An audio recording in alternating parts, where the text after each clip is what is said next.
All right, Caliber owners, why don't you grab yourself a beer and come along with me and let's do some drawing. Yep, you're right. Happy little bush.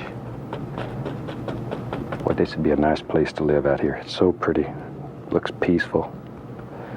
Nobody's angry out here. Well, he's right. Nobody's angry, but I'm not going to be drawing any bushes. I've got a little bit of a problem, and I want to see if I can fix it. I have an idea. So the only way I can do this is illustrate it on a piece of paper and then get your opinion if someone's already done this to see if it will fix the problem I'm having. All right, so here's my boat, and hopefully this is a good enough picture for you so I can illustrate the problem I'm having.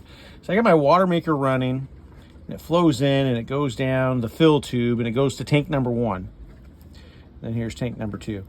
And what happens is, if I'm not around, that goes in, that fills that tank up, and then the water runs up the air tube and it's also the air tube and the overflow tube. And what that does is it goes up and it loops and goes back down to the bilge and goes into the bilge. No problem. I have a pump down there to pump it out.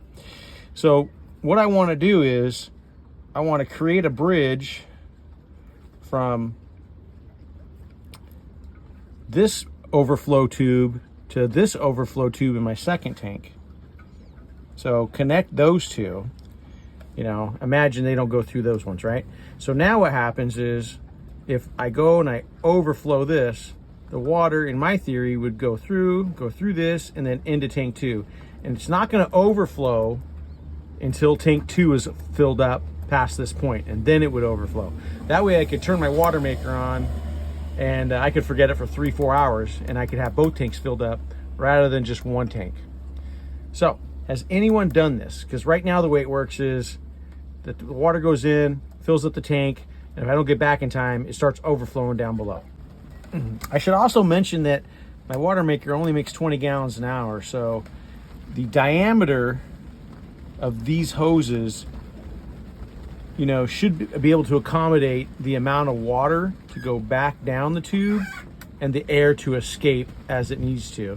So I guess the only problem I think I could have is the jam up would be right here if this becomes pressurized and the water can't get into the tank. But I don't think that'll be a problem. It's going to be less volume going through the diameter of the hose than what it can handle with air also passing by going back up. So I don't know. Any thoughts on that? Has anyone done it? Let me know.